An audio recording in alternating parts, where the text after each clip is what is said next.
Hello viewers, edX learning এ আপনাদের স্বাগত।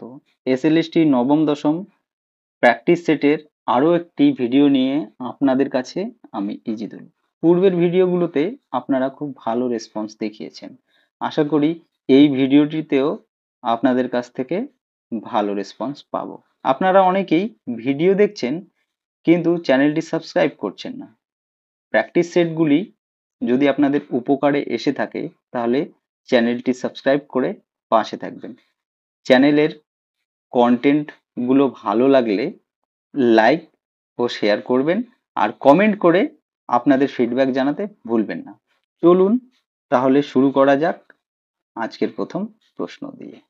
আজকের প্রথম প্রশ্ন যে ব্যথারবাসী ব্যথারবাসী কবিতাটির মূল কাব্যগ্রন্থ। হ্যাঁ, তো এটা ব্যথারবাসী যে কবিতাটা আছে সেটা হলো জসীমউদ্দিনের নকশিকাঁথার মাঠ এই কাব্যগ্রন্থের অন্তর্গত।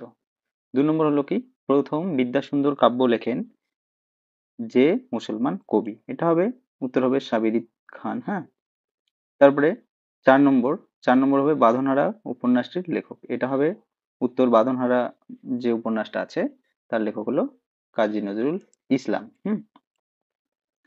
এবার ৪ নম্বর ৪ নম্বর প্রশ্ন ৪ নম্বর প্রশ্ন সেটা হলো দেখো কি, যে বিদ্যাপতি ও জয়দেব প্রবন্ধটির রচনা করেন, এটার উত্তর হবে ডি বঙ্কিমচন্দ্র চট্টোপাধ্যায়।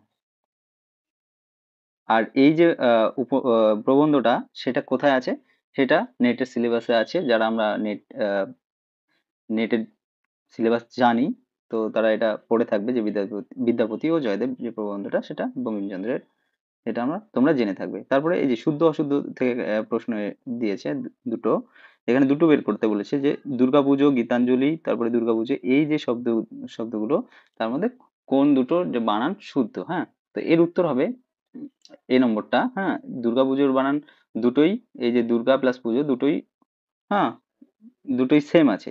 এটা হবে না, এই যে রস্যুকার রস্যুকার আর দীর্ঘকার যে আছে এই দুটো হবে না, যেখানে দুটো সেম আছে আর গীতাঞ্জলি বানান এটা, তো উত্তর হবে এ নম্বরটা। ৬ নম্বর প্রশ্ন কি আছে দেখো, যে বাংলা ভাষায় কম্পিত ধ্বনি হলো, এটা হবে এই যে র হলো কম্পিত ধ্বনি। তারপরে ৭ নম্বর প্রশ্নে আসি। ৭ নম্বর প্রশ্ন কি আছে, যে চণ্ডীর আদেশে ধায়, এখানে বীর হনুমান, অষ্টগজরাজ, না চারিমেঘ, না নদ নদী। তো এই যে প্রশ্নটা এটা হলো ক্লাস 9-এর যে কলিঙ্গ দেশে ঝড় বৃষ্টি মুকুন্দ চক্রবর্তী, সেই মুকুন্দ চক্রবর্তীর যে কবিতা চণ্ডীমঙ্গলের অন্তর্গত, মানে কালিকা মঙ্গলের। তো এটা হলো এই চণ্ডীর আদেশে ধায়, এই শূন্যস্থানে বসবে নদ নদী। হ্যাঁ, এটা হবে নদ নদী। তারপরে ৮ নম্বর প্রশ্ন, এ কোর্স ইন মডার্ন লিঙ্গুইস্টিক্স গ্রন্থটির প্রণেতা হলেন, এটা হবে উত্তর হবে এ নম্বর চার্লস হকেট। হ্যাঁ, তারপরে ৯ নম্বর প্রশ্নে দেখি কি আছে, যে নীলদর্পণ নাটকের ইংরেজি অনুবাদের নাম। হ্যাঁ, নীলদর্পণ নাটকের ইংরেজি অনুবাদের নাম চেয়েছে, তো এর ইংরেজি অনুবাদের নাম কি হবে এটা একটু দেখার চেষ্টা করি। এটা হবে দ্য ইন্ডিগো প্লান্টিং মিরর, না Nildarpan or the indigo planting mirror, না নীলদর্পণ অনলি নীল, তারপরে D number the indigo planting mirror, Nildarpan. তো এর উত্তর হবে এটা। হ্যাঁ, Nildarpan or indigo planting mirror, B number উত্তর।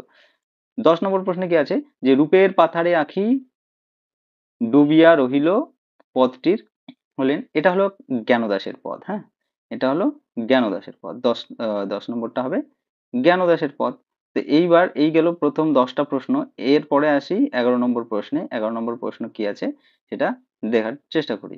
কি আছে, যে history of Bengali language and literature এই গ্রন্থটির গ্রন্থকার হলেন, এটা হবে দীনেশচন্দ্র সেন। হ্যাঁ, তো এই গ্রন্থ এবং গ্রন্থাকার বা বাংলা সাহিত্যের সংক্রান্ত মানে বাংলা সাহিত্যের আরো নানান বিষয় আমি আমার এই চ্যানেলের শর্টস এর মাধ্যমে দেওয়ার চেষ্টা করি। তোমরা হয়তো শর্টস, আমার যে চ্যানেলের শর্টস গুলো আছে সেগুলো দেখলেই হয়তো বুঝতে পারবে।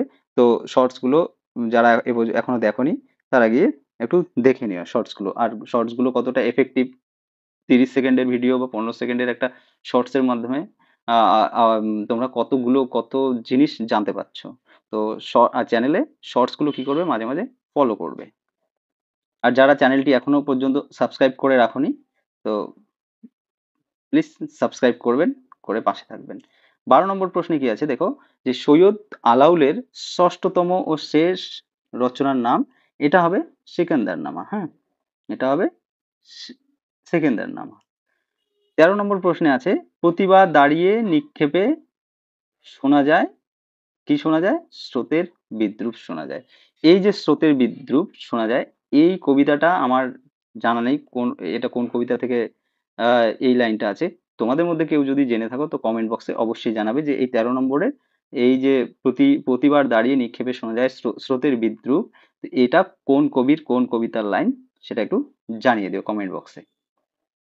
14 নম্বর কি আছে, যে মোহাম্মদ জায়সির পদুমাবত কাব্য যে ভাষায় রচিত। হ্যাঁ, তো এটা পদুমাবত কি, মোহাম্মদ জায়সি হলো হিন্দি কবি। হ্যাঁ, তো তার যে মূল যে কাব্য সেটা হিন্দি ভাষায় রচিত হবে।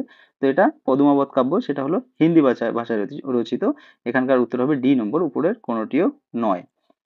এবার 15 নম্বর প্রশ্ন আছে, যে আমরা কবিতায় ড্যাশ মরিনি আমরা মাড়ি নিয়ে ঘর করি। হ্যাঁ, আমরা মাড়ি নিয়ে ঘর করি, এটা হবে এই শূন্যস্থান অংশে বসবে মন্বন্তরে। হ্যাঁ, মন্বন্তরে মরিনি আমরা মাড়ি নিয়ে ঘর করি।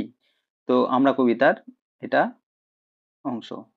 তারপরে 16 নম্বরে দেখবে, 16 নম্বরে কি আছে, যে রবীন্দ্রনাথের কোন নাটকে এ ডলস হাউসের প্রভাব লক্ষ্য করা যায়। তো এটার উত্তর হবে এ নম্বর, রাজা ও রানী। হ্যাঁ, রাজা রানী। এবার ব্যাকরণ কৌমুদী গ্রন্থ রচনা করেন। এখানে দেখো ব্যাকরণ কৌমুদী, আমরা একটা পত্রিকা জানি সংবাদ কৌমুদী, তো সেটা রামমোহন রায় সেটা রামমোহন রায়ের সঙ্গে যুক্ত। কিন্তু ব্যাকরণ কৌমুদী এটা আমরা অনেকেই মানে ভুল করে আসতে পারি, বা আমাদের ধারণা হতে পারে যে তোমাদের ধারণা হতে পারে কি, যে এ নম্বরটা রামমোহন রায় উত্তর হবে, কিন্তু এর আসলে এর উত্তর হবে এই গ্রন্থটা ঈশ্বরচন্দ্র বিদ্যাসাগর লিখেছেন। তারপরে 18 নম্বরটা দেখি কি আছে, এখনো সেই ফুল, ফুল দুলছে ফুল দুলছে ফুল, কখন ফুল দুলছে, এটা এটা হবে, এটা হবে কি, এটা হবে সন্ধ্যার বাতাসে দুলছে ফুল। এটা হলো কবি নীরেন্দ্রনাথ চক্রবর্তীর আবহমান যে কবিতাটা আছে, সেই কবিতার লাইন এটা, এখনো সেই ফুল দুলছে, যা তোর লাউ মাচাটার কি একটা লাইন আছে, ওই যে 4টে লাইন, ওই 4টে লাইনের এটা তৃতীয় লাইন। এবার 19 নম্বরে কি আছে দেখো, যে খুব, খুব হয়েছে হরি এইবার সরে পড়ো, উক্তিটি কার? এটা হলো এই যে খুব হয়েছে হয়েছে হরি এইবার সরে পড়ো, এটা হলো বহুরূপী, বহুরূপীর গল্পের এটা হলো কখন এই এই উক্তির বক্তা হলেন কালীনাথ। কালীনাথ এটা কখন বলে, কালীনাথ কখন বলে, যখন হরি নর্তকী সেজেছিল, ঠিক সেই সময় কি করে কাশীনাথ এই কথাটা তাকে বলেছিল। এবার 19টা প্রশ্ন গেল। এইবার আসি আমি পরের প্রশ্নে। হ্যাঁ, 20 নম্বর প্রশ্নে কি আছে, যে বেগম রোকেয়ার মতিচুর গ্রন্থটি এটা একটা আসলে প্রবন্ধ গ্রন্থ। হ্যাঁ, এর উত্তর হবে এ নম্বর। 21 নম্বর আছে, গন্ধর্ব নারায়ণ মিত্র ছদ্মনামে নাম নিয়েছিলেন। এটা গন্ধর্ব নারায়ণ মিত্র আমরা যদি নাটককার দীনবন্ধু মিত্র যদি পড়ে থাকি, এটার উত্তর হবে দীনবন্ধু মিত্র। এটা হলো ভারতীয় সাহিত্য থেকে এই প্রশ্নটা দিয়েছে, যে শতরঞ্জ কে খিলাড়ি, এটা কার লেখা? এটার উত্তর হবে, ভারতীয় যে সাহিত্য আছে সেখান থেকে দিয়েছে, এটার উত্তর হবে এ নম্বর। হ্যাঁ, মুন্সি প্রেমচাঁদ, প্রেমচাঁদ। তারপরে জনসমুদ্রে 23 নম্বর প্রশ্ন কি আছে, এটা একটা খুবই বলা চলে খুবই টাফ প্রশ্ন, কারণ সিলেবাসে কবি বিষ্ণু দে আছে, কিন্তু এটা এরা কি করেছে, প্রশ্নটা সেট করেছে একদম কবি বিষ্ণুদের যে কবিতা, হ্যাঁ, সেই কবিতার থেকে।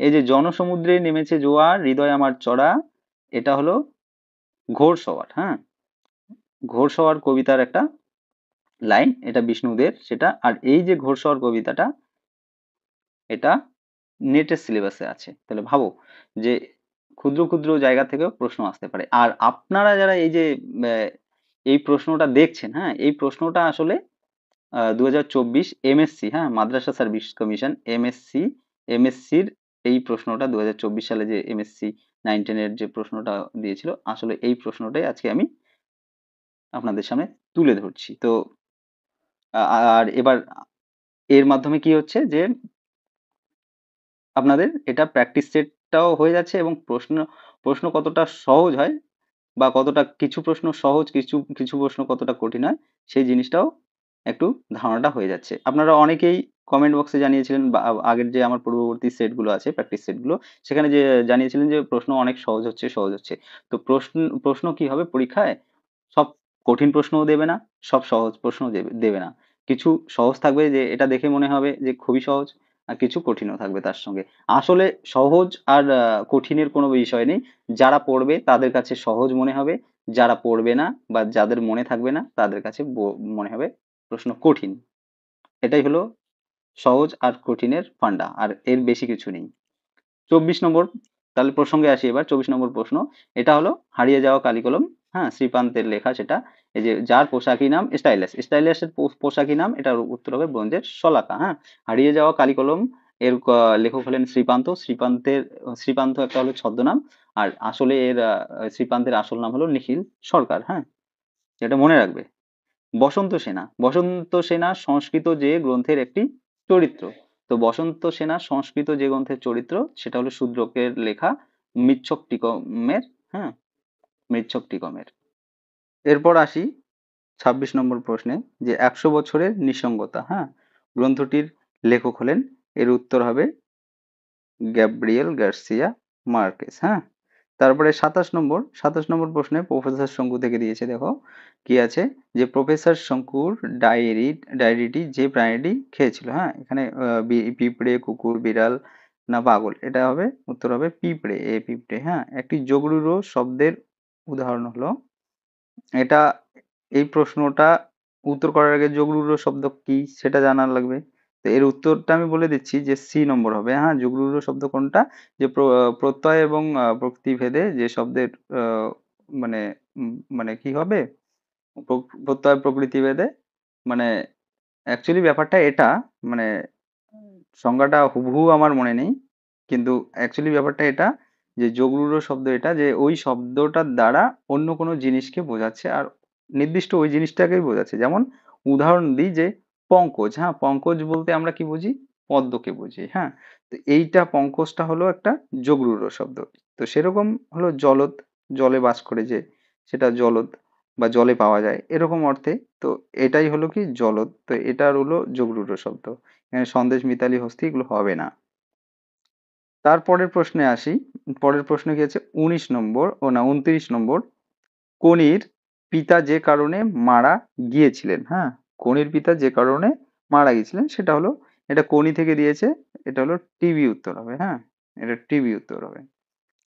30 নম্বর, যে পিতলের চেয়ে হালকা ধাতু হলো, এটা অ্যালুমিনিয়াম। এই যে কোশ্চেনটা এটা নিয়েছে হলো, যে বাংলা ভাষায় বিজ্ঞান রাজশেখর বসু বা পরশুরামের যেই আছে, আর রাজশেখর বসুর ছদ্মনাম পরশুরাম, এটা আমরা সবাই জানি। তো সেইখান থেকে এটা এই নেওয়া হয়েছে এই প্রশ্নটা, যে পিতলের চেয়ে হালকা ধাতু হলো অ্যালুমিনিয়াম। 31 নম্বর প্রশ্নটা দেখি যে কি আছে, কোনি গল্পে লীলাবতীর টেলারিং শপের নাম কি? কোনি গল্পে লীলাবতীর যে ক্ষিতীশের স্ত্রী লীলাবতীর টেলারিং শপটির নাম হলো প্রজাপতি। হ্যাঁ, সি হবে উত্তর। তো এই প্রজাপতির আগের নাম কি ছিল, পূর্বের নাম? সিংহ টেলার্স। হ্যাঁ, টেলারিং শপ। তো আশা করি এই 31টা প্রশ্ন আপনাদের ক্লিয়ার হয়ে গেল। এরপরে আসি পরের প্রশ্ন। হ্যাঁ, 32 নম্বর প্রশ্নে আসি, যে 32 নম্বর প্রশ্ন কি আছে, আমি কি হেরিলাম নিশি স্বপনে, পদটির কবি হলেন, কে? এটা হলো কমলাকান্ত। হ্যাঁ, কমলাকান্তের শিবায়ন, আহ কমলাকান্তের এটা। তারপরে 33 নম্বর আছে, শ্রীকৃষ্ণ কীর্তন কাব্য প্রথম প্রকাশ করেন কি? বঙ্গীয় সাহিত্য পরিষদ থেকে। এটার উত্তর হবে বি নম্বর, বঙ্গীয় সাহিত্য পরিষদ থেকে। দুহিল দুদু কি বেন্টে জামায়া, এর রচয়িতা এটা হবে চর্যাপদ থেকে। হুম, চর্যাপদ থেকে একটা পদ তুলে দিয়েছে। তো এর উত্তর হবে টেন্ডনপা। ঠিক আছে। 35 নম্বর কি, যে অন্তমধ্য বাংলা ভাষার একটি সাহিত্যিক নিদর্শন। অ্যাকচুয়ালি বাংলা ভাষাকে কি তিনটি যুগ বিভাগ যে আছে বাংলা সাহিত্যের, যুগ বিভাগ করলে তিনটি ভাগে ভাগ করে, একটা হলো প্রাচীন, একটা হলো মধ্য, একটা হলো আধুনিক। এই মধ্যটাকে আবার দুটো ভাগে ভাগ করে, একটা হলো আদি মধ্য, একটা হলো অন্ত মধ্য। হ্যাঁ, শুরুর দিকটা আদি মধ্য, মধ্য, আর শেষের দিকটা আহ অন্ত মধ্য। বোঝা গেল? তো এই যে আদি মধ্য যুগের সাহিত্যিক নিদর্শন, সেটা হলো শ্রীকৃষ্ণ কীর্তন। আর এখানে প্রশ্নে এসেছে যে অন্তমধ্য, অন্তমধ্য বাংলা ভাষার সাহিত্যিক নিদর্শন, এটা হবে অন্নদামঙ্গল। ঠিক আছে, ভারতচন্দ্রের অন্নদামঙ্গল। শেষ দিকে, আর ভারতচন্দ্র শেখেই তো তোমার শেষ হয়ে যাচ্ছে। আর পরে আসি 36 নম্বর। হ্যাঁ, কোথায় শকুন্তলার হাতের আংটি খুলে পড়ে গেছে? তো এটা হবে ধীবর বৃত্তান্ত থেকে, এটা উত্তর নম্বর বি, শচী তীর্থে। হ্যাঁ, 37 নম্বর, ইলিয়াস যা বললো সবাই সত্য, সবই সত্য এবং পবিত্র গ্রন্থে লেখা আছে। এর উত্তর হবে কোরআন। হ্যাঁ, এর উত্তর হবে কোরআন, কারণ মোল্লা বলেছিল যে ইলিয়াস যা বললো সবই সত্য এবং এটা পবিত্র গ্রন্থে লেখা আছে। পবিত্র গ্রন্থটা এবার কোরআন, কারণ মোল্লা তো কোরআনের কথাই বলবে, তাই না? তারপরে ইতালি ও সিসিলির মাঝখানে কোন প্রণালী আছে? এটা হবে মেসিনা প্রণালী। হ্যাঁ, এটা হলো পথে প্রবাসে অন্নদাশঙ্কর রায়ের পথে প্রবাসে প্রবন্ধের অন্তর্গত। তারপরে 39 নম্বর দেখি, যে মন্ত্রের সাধন কিংবা শরীর পতন, এই উক্তিটি যে কাব্যে পাওয়া যায় সেটা হবে অন্নদামঙ্গল কাব্যে। হ্যাঁ, ভারতচন্দ্রের। দৌলত কাজীর কাব্যের সম্পূরণ কাল, এটা হলো সম্পূরণ কাল। আমরা জানি যে দৌলত কাজী যে তার কাব্য আহ, লোড চন্দ্রানী ও সতী ময়না, সেটা কি লোড চন্দ্রানী কি করে, যে অর্ধেকটা লিখে বা কিছু অংশ লিখে তার মৃত্যু হয়। পরে কি করে সৈয়দ আলাউল কি করে তার যে কাব্যটা সম্পূর্ণ করে। তো এর সম্পূর্ণ কাল হলো 1659 খ্রিস্টাব্দ। আদিতে ফাউন্টেন পেনের নাম ছিল, ফাউন্টেন পেনের, এটা হারিয়ে যাওয়া কালি কলম থেকে, ফাউন্টেন পেনের আদিতে নাম ছিল রিজার্ভার কলম। হ্যাঁ, বি নম্বর উত্তর হবে। ক্ষিতীশদার স্ত্রীর নাম, এটা হবে লীলাবতী। তো এই 42টা প্রশ্ন গেল, আশা করি বুঝতে পেরেছো। এরপরে আসি 43 নম্বর প্রশ্নে। হ্যাঁ, 43 নম্বর প্রশ্নটা দেখি কি আছে, যে মহারাষ্ট্রের, এটাও কোনি থেকে দিয়েছে, মহারাষ্ট্রের স্টেট চ্যাম্পিয়ন কে? এটা হবে রমা যোশী। এটা কোনি থেকে 43। এবার 44 নম্বর প্রশ্নটা আছে, অর্গাসের চশমার পাওয়ার কত? হ্যাঁ, এটা অর্গাস হবে না, এটা আর্গাস হবে। আর্গাস, এটা প্রফেসর শঙ্কুর যে করভাস যে গল্পটা আছে, সেই করভাস, এই করভাস গল্পের যে জাদুকর সে হলো তার নাম আর্গাস। তার যে চশমার পাওয়ার সেটা -20। আর সুকুমার সেন রচিত সাহিত্যের ইতিহাস বইটির নাম কি? সুকুমার সেনের রচিত সাহিত্যের ইতিহাস বইটির নাম হলো বাংলা সাহিত্যের ইতিহাস। আর ঘনরাম চক্রবর্তী দেখো, চক্রবর্তীর কাব্য রচনা শেষ হয় কত সালে? আর এই যে অ্যাকচুয়ালি ঘনরামের যে কাব্য রচনা শেষ হয়, এই শেষ হওয়াটার থেকেও বেশি ইম্পর্টেন্ট যে ঘনরামের কাব্যের নাম কি, আর ঘনরাম কোন, মানে কোন ধারার কবি ছিলেন। তো এটা হলো কি, ধর্মমঙ্গল কাব্যের যে শ্রেষ্ঠ কবি হলেন এই ঘনরাম চক্রবর্তী, তার কাব্যের নাম হলো অনাদিমঙ্গল। হ্যাঁ, আর এর যে কাব্য রচনাকাল শেষ হয় সেটা হলো, কাব্য রচনা শেষ হয় সেটা হলো 1711। হ্যাঁ, তারপরে প্রমোদ চৌধুরীর গদ্যকে ইস্পাতের ছুরি বলেছেন কে? এটার উত্তর আমরা সবাই জানি, এটা হবে রবীন্দ্রনাথ ঠাকুর। হ্যাঁ, ত্রিজামা সংকলনের রচয়িতা, ত্রিজামা যে গ্রন্থ আছে, সেই গ্রন্থের লেখক হলেন যতীন্দ্রমোহন সেনগুপ্ত। হ্যাঁ, এর যতীন্দ্রমোহন সেনগুপ্তের আছে মরীচিকা, মরুমায়া, মরুশিখা, সেগুলো। এবার তার সঙ্গে ত্রিজামাও আছে। জাপানি জার্নাল এর রচয়িতা হলেন বুদ্ধদেব বসু। স্ত্রী চরিত্র বর্জিত, এই যে 50 নম্বরের আমি অ্যান্সার দেখব। 50 নম্বরে কি আছে, যে স্ত্রী চরিত্র বর্জিত, 50 নম্বরটা, স্ত্রী চরিত্র বর্জিত রবীন্দ্রনাথের একটি নাটক হলো বৈকুণ্ঠের খাতা। 51 আছে, কাজী নজরুল ইসলামকে রবীন্দ্রনাথ যে গ্রন্থটি উৎসর্গ করেছিলেন, এটা হবে কি? এটা হবে এ নম্বর বসন্ত। হ্যাঁ, 52 নম্বর আছে দেশাত্মবোধক গান সাড়ে জাহাঁ সে আচ্ছা, সাড়ে জাহাঁ সে আচ্ছা এর রচয়িতাকে, এটা হলো কবি ইকবালের। আর ক্যারিওলেনাস, ক্যারিওলেনাস এই গ্রন্থটির রচয়িতা, আমরা যারা আন্তর্জাতিক সাহিত্য পড়েছি, আন্তর্জাতিক সাহিত্যের যে আমাদের মাধ্যমিকের এই যে 9-10 এসএলএসটি 9-10 এর যে সিলেবাস আছে, তো যারা পড়েছি, তো তারা হয়তো জেনে থাকবে যে শেক্সপিয়ারের একটা কাব্য হলো কি, শেক্সপিয়ার মূলত নাট্য রচনায় বিখ্যাত, কিন্তু তার একটা কাব্য আছে, একটা নয় দুটো মনে হয়। তো কোরিওলেনাস, কোরিওলেনাস হলো সেই শেক্সপিয়ারের একটা কাব্য, তো এর রচয়িতা শেক্সপিয়ার। এর উত্তর হবে এ নম্বর। এরপরে আসি 54 নম্বর প্রশ্নে। হ্যাঁ, আজকের ভিডিওটি একটু দীর্ঘ হবে, মন দিয়ে দেখবেন, অনেক জিনিস ক্লিয়ার হয়ে যাবে। আর এমএসসি তে কিরকম প্রশ্ন এসেছিল সেই ধারণাগুলো ক্লিয়ার হয়ে যাবে আপনাদের। 54 নম্বর কি আছে, যে কৃত্তিবাসের পিতা ও মাতার নাম কি? কৃত্তিবাসের পিতা ও মাতা, তো এটা হবে উত্তর সি নম্বর, বনমালী ও মালিনী। রোহসেন কোন গ্রন্থের চরিত্র? এটার উত্তর হবে মৃচ্ছকটিকম। হ্যাঁ, এর উত্তর মৃচ্ছকটিকম, শূদ্রকের লেখা মৃচ্ছকটিকম। এই মৃচ্ছকটিকম থেকে দুটো প্রশ্ন এসেছে। তো তারপরে আছে 56 নম্বর, দেখি যে গদিকা রাখাছি বান্ধি দিয়া জাল দড়া। হ্যাঁ, এই রাখছি ধ্বনি পরিবর্তনের কোন রীতি এখানে? তো এটা কোনো জায়গায় আমি দেখেছি যে অপিনিহিতি কেউ বলেছে, কোনো জায়গায় স্বরসঙ্গতি। তো এর উত্তর কি হবে আপনারা অবশ্যই কমেন্ট বক্সে জানাবেন। আমি এই যে 56 নম্বর প্রশ্নের উত্তরটা আপনাদের জন্য ছেড়ে দিলাম। হ্যাঁ, আপনারা অবশ্যই জানাবেন।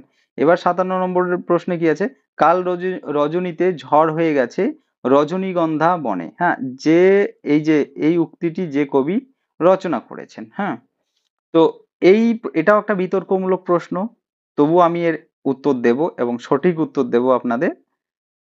কি আছে যে কাল রজনীতে ঝড় হয়ে গেছে রজনীগন্ধা বনে, এর উত্তর হবে ক্রেসিডা। হ্যাঁ, এই যে কবি বিষ্ণুদের যে ক্রেসিডা কবিতা আছে, হ্যাঁ, ক্রেসিডা, সেই ক্রেসিডা কাব্যের সরি কবিতার একটা লাইন হলো এইটা, কাল রজনীতে ঝড় বয়ে গেছে। এইবার কোনো জায়গায় কি আছে যে কেউ বলছে, বা আমি নিজেও দেখেছি যে কোনো জায়গায় বলা আছে যে এটা খনিকা কাব্যের, কবি রবীন্দ্রনাথ ঠাকুরের কি খনিকা কাব্য গ্রন্থের এতদিন পরে যে কবিতা আছে, সেই কবিতায় কি করে রবীন্দ্রনাথ প্রথম এই লাইনটা লেখে, আর সেখান থেকেই কি করেছে বিষ্ণুদে টুকে নিয়ে তার কেসিটা কবিতায় লাইনটা দিয়েছে। তো এর উত্তর অ্যাকচুয়ালি ধরতে গেলে দুটোই হয়। হ্যাঁ, এটা একটা বিতর্কমূলক প্রশ্ন, কিন্তু আমি নিজে দেখেছি কাল রজনীতে ঝড় হয়ে গেছে রজনীগন্ধা বনে, এই প্রশ্নটা আমি ক্রেসিডা কবিতায় নিজে দেখেছি। হ্যাঁ, আর তোমাদের মধ্যে যদি কেউ জানো যে আসলে যে রবীন্দ্রনাথ ঠাকুরের যে খনিকা কাব্যের এতদিন পরে কবিতাটা কেউ যদি পড়ে থাকো, বা কারো কাছে যদি কাব্যটা থেকে থাকে, তো একটু দেখে কমেন্ট বক্সে অবশ্যই জানাবে। হ্যাঁ, এই 57 নম্বরটা, কিন্তু এর উত্তর বিষ্ণুদে আর কেসিডা এটা হবে, কারণ এটা আমি নিজে দেখেছি। এবার বাকি যে রবীন্দ্রনাথের ইয়েটা খনিকা কাব্যের এতদিন পরে যে কবিতাটা, যদি কারো কাছে খনিকা কাব্য থাকে, একটু এই কবিতাটা এতদিন পরে কবিতাটা একটু দেখে কমেন্ট বক্সে অবশ্যই জানাবে তোমরা। তারপরে 58 নম্বর, ধোসা কোন ভাষা বংশ? এই ধোসা শব্দটা, এটা যদি আমরা ভারতবাসীর আহার পড়ি সুনীতি কুমার চট্টোপাধ্যায়ের, সেখানে পাবো এটা হলো। আর ধোসা কি তামিলনাড়ুর খাবার, আর তামিলনাড়ু কি দ্রাবিড় ভাষা বংশ, সেটা এটা হবে উত্তর হবে দ্রাবিড়। আমরা বোচকা নামিয়ে একটা ড্যাশ গাছের তলায় সবাই বসলাম।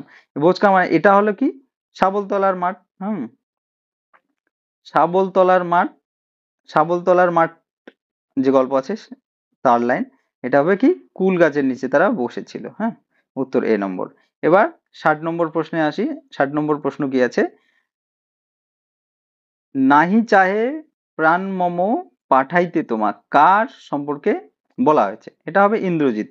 রাবণ কি করেছে, ইন্দ্রজিৎকে যুদ্ধে পাঠাতে তার মন চাচ্ছে না। হ্যাঁ, তাই রাবণ এই কথাটা বলেছে। 61 গেছে, রাধারানী কোথায় হ্রদ দেখতে গিয়েছিল? এটা হলে মাহেশে। হ্যাঁ, 62 নম্বর কি আছে, মাটি তো আগুনের মতো হবেই যদি তুমি ফসল ফলাতে না জানো। এটা কি? জন্মভূমি আজ, হ্যাঁ, কবি বীরেন্দ্র চট্টোপাধ্যায়ের জন্মভূমি আজ, এই যে জন্মভূমি আজ যে কবিতা আছে সেই কবিতার অংশ এটা। তারপরে কি আছে, যে বাস্কির কোথাকার জনগোষ্ঠী, এটা হবে রাশিয়ার। উর্দু সাহিত্যের মূল সুর বাঁধা আছে কোন ভাষার সঙ্গে, এটা হবে ফার্সি ভাষার সঙ্গে, বি ফার্সি ভাষার সঙ্গে। 64টা প্রশ্ন গেল। এবার আসবো 65 নম্বরে, হ্যাঁ। 65 নম্বর প্রশ্ন কি আছে দেখো, যে কিন্তু সেই শেষ দেখাটির ছবি আজও ভুলতে পারিনি। এখানে এটা হলো এশা গল্পের, উপোস গল্পের যে চরিত্র এশা, সেই এশা গান্ধীজি সম্পর্কে এই কথাটা বলেছে। তারপরে হলো তপনের মেসোমশাই পেশাগত দিক ছিল, তপনের মেসোমশাই, এটা হলো জ্ঞানচক্ষু গল্পের। তো তপনের মেসোমশাই ছিলেন পেশায় অধ্যাপক। 67 কি, আয় আরো বেঁধে বেঁধে থাকি কবিতাটি এ কথাটি কবিতায় ব্যবহৃত হয়েছে কয়বার? 2 বার, 3 বার, 4 বার, 5 বার। তো এটা হলো শঙ্খ ঘোষের আয় আরো বেঁধে বেঁধে থাকি, তো এই লাইনটা ব্যবহার হয়েছে 2 বার। তারপরে এই যে হারিয়ে যাওয়া কালিকলম থেকে এর আগে আমরা দুটো প্রশ্ন পেলাম, আরো একটা দিয়েছে, হ্যাঁ। শৈলজানন্দ ফাউন্টেন সংগ্রহের নেশা পেয়েছিলেন কি শরৎদার কাছ থেকে, অর্থাৎ এর উত্তর হবে শরৎচন্দ্র চট্টোপাধ্যায়। তো দেখো একটা টেক্সট থেকে একাধিক প্রশ্ন হয়েছে, তো টেক্সট গুলো মোটামুটি ভালো করে পড়তে হবে। এটাও একটা টেক্সট ধর্মী পরশমণি কবিতাটি চণ্ডীদাসের পদাবলী গ্রন্থের কত সংখ্যক পদ, এটা হবে 42। এটা যদি আমরা ওই পরশমণি কবিতার যদি আমরা লেখক কবি পরিচিতিটা পড়ি, ওই অংশটুকু ওখানেই এটা ভালো করে 42 নং পদ একদম উল্লেখ করে দেওয়া আছে। তো এই প্রশ্নটা থেকে বোঝা যাচ্ছে যে লেখক পরিচিতি অংশ বা কবি পরিচিতি অংশগুলো এড়িয়ে যাওয়া চলবে না। 70 নম্বর প্রশ্ন আছে কি, আমার আজকের এটা এস হবে না, এটা প্রিন্টিং মিস্টেক, এটা হবে এই, হ্যাঁ। এই সম্মানের জন্য স্যান্ডার্স কি স্যান্ডারসন অনেকখানি দায়ী, এটা হলো প্রফেসর শঙ্কু এবং আশ্চর্য পুতুল যে গল্পটা আছে প্রফেসর শঙ্কুর, সেই ডায়েরির এটা হলো সেখানকার, হ্যাঁ। স্যান্ডার্স কি করেছিল, এই প্রথম দিকেই এটা যখন শুরু হচ্ছে প্রফেসর শঙ্কু ও আশ্চর্য পুতুল, এটা পেয়ে যাবে তোমরা সেখানে। তারপরে কি আছে, 71 নম্বরে কি আছে দেখো, যে মহাকাশের দূত, এটা ওই প্রফেসর শঙ্কুর ডায়েরি। সেখান থেকে এ কোন জার্মান কি বৈজ্ঞানিক লন্ডনের সভায় উপস্থিত ছিলেন? মহাকাশের দূতে কোন জার্মান বৈজ্ঞানিক লন্ডনের সভায় উপস্থিত, এটা হলো কি ক্রোল ছিলেন, উইলহেলম ক্রোল। 72 নম্বর দেখি, যে বিদ্যাপতির কীর্তিলতা লেখা কোন ভাষায়, হ্যাঁ। তো আমরা দেখব যে বিদ্যাপতি বিভিন্ন ভাষায় লিখেছেন। একটা আমরা ব্রজবুলি ভাষা, মৈথিলি ভাষা, মৈথিল কোকিল আমরা বিদ্যাপতিকে বলি, বা বিদ্যাপতির যে ভাষা সেটা ব্রজবুলি ভাষা, এ নিয়ে বিতর্ক আছে। এবং তিনি অবহট্ঠ ভাষায়ও লিখেছেন, তিনি বাংলা ভাষায় কিচ্ছু লেখেননি। তবুও আমরা কি করেছি, বিদ্যাপতিকে বাঙালি কবি, বাংলা সাহিত্যের অন্তর্গত করেছি। হুম। কারণ বিদ্যাপতির সাহিত্যের যে উপাদানগুলো সবগুলোই কি হয়েছে, বাংলার সঙ্গে রিলেটেড, হ্যাঁ। পদাবলী সাহিত্যের ক্ষেত্রেও রিলেটেড, তাই আমরা তাকে বাঙালি কবি হিসেবেও গণ্য করেছি। কিন্তু বিদ্যাপতি বাংলা ভাষায় এক ছটাকও লেখেননি। তো এর যে গ্রন্থগুলো আমরা যখন পড়ি, তো দেখবে বিভিন্ন ভাষায় বিভিন্ন গ্রন্থ লেখা। তো এই কীর্তিলতাটা এটা হলো অবহট্ঠ ভাষায় লেখা, হ্যাঁ। আশা করি এটা বিদ্যাপতিটা ক্লিয়ার হয়ে গেল, এই বিষয়টা আপনাদের ক্লিয়ার হয়ে গেল। এবার কি আছে 73 নম্বরে, যে শ্রীরাম পাঁচালীর মূল রস, এটা করুণ রসের লেখা, বি উত্তর হবে। এবার আসি 74 নম্বর, হ্যাঁ। 74 নম্বরে আসি। 74 নম্বর হলো, যে সতী ময়নার 12 মাসি কোন মাসের বর্ণনা দিয়ে শুরু হয়? আমরা যদি সতী ময়নার 12 মাসি দেখি, সেটা হবে আষাঢ় মাস দিয়ে শুরু হয়েছে। বঙ্কিমচন্দ্র চট্টোপাধ্যায়ের সম্পাদনা করেছেন কোন পত্রিকা? এখানে যে চারটে, হিতবাদী, যুগবাণী, ভারতী, সাধনা, এখানে একটাও বঙ্কিমচন্দ্র কি করেছেন, সম্পাদনা করেননি। উত্তর হবে বঙ্গদর্শন, হ্যাঁ, উত্তর হবে বঙ্গদর্শন। কিন্তু যেহেতু এখানে প্রশ্নটা বঙ্গদর্শন কোনো অপশানে নেই, তাহলে এই প্রশ্নটা কি হবে, ড্রপ যাবে, হ্যাঁ। এটা কোনোটিও নয়, উত্তর হবে। তারপরে 76 নম্বর কি আছে, রবীন্দ্রনাথ ঠাকুরের শেষের কবিতা একটি কি? এটা শেষের কবিতা একটা উপন্যাস। হ্যাঁ, আর ৭৭ নম্বর দেখার চেষ্টা করি কি আছে ৭৭ নম্বরে। যা রে কাগজের নৌকা কাব্যের কবি, এটা হলো সুভাষ মুখোপাধ্যায়। যা রে কাগজের নৌকা এই কাব্যের কবি হলেন সুভাষ মুখোপাধ্যায়। গিরিশচন্দ্র ঘোষকে পেশাদারি থিয়েটারে নিয়ে আসেন, এটা হবে সি নম্বর উত্তর, প্রতাপচন্দ্র জহুরি। বিজয় তেন্ডুলকরের দাঙ্গা নিয়ে লেখা একটি নাটক হলো, এটা হলো গিধারে। আর বিজয় তেন্ডুলকর আমরা জানি মূলত নাটককারী তিনি, তো তার যে গিধারে সেটা দাঙ্গা নিয়ে লেখা একটা নাটককার। আর আজকের যে প্রশ্ন সেটটা আপনাদের কেমন লাগছে, বা আরো আপনারা কিরকম কি ধরনের প্রশ্ন চান, বা কি কি আপনাদের কোয়ারিজ আছে যে এই সংক্রান্ত ভিডিও ও বানালে ভালো হয়, তো অবশ্যই কমেন্ট বক্সে জানিয়ে দেবেন। তাহলে সেই সংক্রান্ত বিষয়গুলো আমি চ্যানেলের মাধ্যমে আপনাদের কাছে তুলে ধরার চেষ্টা করব। আর এত প্রশ্ন এত কখনো কখনো কি হয়, কিছু কিছু প্রশ্ন টাইপিং মিস্টেক থাকে, থাকে, তো বলতে গিয়ে ভুল হয়ে যায় কিছু। তো এত 50টা প্রশ্ন বা 60টা প্রশ্নের যে সেট আছে, এই সেটগুলো এতগুলো উত্তর করতে গিয়ে একটা দুটো ভুল হয়, এটা হবে, এটা আপনারা নোটিস করেন। ভালো লাগে কমেন্টে জানান, ভালো লাগে, কিন্তু তার জন্য যে আমি চেষ্টা করি না এটাও না। হ্যাঁ, এতগুলো প্রশ্ন অনেক সময় অন্যমনস্ক হয়ে উত্তর ভুল চলে যায়। আমি সেগুলো পরবর্তীতে কমেন্ট বক্সে ভালো করে আপনাদের কমেন্ট দেখে ভালো করে কমেন্ট বক্সে আমি পুরো তথ্যটা তুলে ধরি। তো আপনারা যদি কোনো প্রশ্ন ভুল থাকে তো অবশ্যই কমেন্ট বক্সে যাবেন, গিয়ে পিন কমেন্ট সবার উপরে যে কমেন্টটা থাকবে সেটা আমার থাকবে, সেটা দেখে নিয়ে আপনারা একটু শিওর হয়ে যাবেন। হ্যাঁ, আশা করি বোঝাতে পারলাম। তারপরে ৮০ নম্বর কি আছে, ৮০ নম্বর, কোন ভাষার সাহিত্যিক অমৃত প্রীতম? এটা অমৃত প্রীতম নামটা দেখেই বোঝা যায় পাঞ্জাবি সাহিত্য, এটা হলো ভারতীয় সাহিত্য যে আছে সেখান থেকে নেওয়া হয়েছে। আর ৮১ নম্বর আছে, কোন রচনার মাধ্যমে এলিয়টের কাব্য নাট্য রচনার প্রয়াসের সূচনা হয়েছিল? এটা হলো সুইনি কি অ্যাগোনিস, এটা হবে অ্যাগোনিস্টেস। তারপরে হবে কি গোপীনাথ মহান্তির প্রথম উপন্যাস, এটা হলো গহিরার চাষা। হ্যাঁ, গোপীনাথ মহান্তির মন গহিরা, উড়িয়া কবি তিনি গোপীনাথ মহান্তি। তারপরে ৮৩ নম্বর আছে, তারাশঙ্কর কোন উপন্যাস লিখে জ্ঞানপীঠ পুরস্কার লাভ করেন? এটা হবে গণদেবতা। আমি আমার পূর্বের কোনো সেটে এই প্রশ্নটা আলোচনা করেছি। সংহার শব্দটিতে কোন উপসর্গ যুক্ত হয়েছে? এটা সংস্কৃত উপসর্গ, উত্তর এ নম্বর হবে। এবার তারপরে এটা ৮৪ গেল, আমরা প্রশ্নের প্রায় শেষের দিকেই চলে এসেছি। ৮৫ নম্বর কি আছে, অল্প প্রাণ বর্ণ যখন মহাপ্রাণ রূপে উচ্চারিত হয় তখন তাকে কি বলা হয়? এটা উত্তর ক্ষীণায়ন, মহাপ্রাণী ভবন, না পিনায়ন, না শীতকার বা কাকুধ্বনি? এটা কি হবে? এর উত্তর হবে পিনায়ন। হ্যাঁ, সি নম্বর হবে উত্তরের, পিনায়ন হবে। আমি এই যে পিনায়ন এবং ক্ষীণায়নটা একটু ক্লিয়ার করে দিই, যে যদি অল্প প্রাণ ধ্বনি মহাপ্রাণ রূপে যদি উচ্চারিত হয় তখন হবে কি, এটা পিনায়ন হবে। হ্যাঁ, উত্তর সি হবে। আর যদি মহাপ্রাণ ধ্বনি অল্প প্রাণ রূপে যদি কখনো উচ্চারিত হয় সেটা হবে ক্ষীণায়ন। এই পিনায়ন এবং ক্ষীণায়ন আশা করি মনে থাকবে আপনাদের। তারপরে ৮৬ নম্বর জেদালো। হ্যাঁ, জেদ যোগ আলো, এটা একটা জোর কলম শব্দ, ডি নম্বর হবে উত্তরের। আর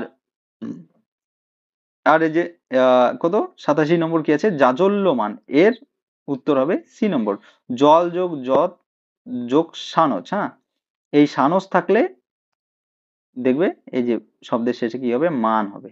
এটা একটু মনে রাখবে, সংস্কৃত, এটা হলো সংস্কৃত প্রত্যয়, এই সানজ থাকলে মান হবে। আরো অনেক প্রত্যয় আছে সংস্কৃত, মতুব বতুব সানজ এরকম আরো থাকে।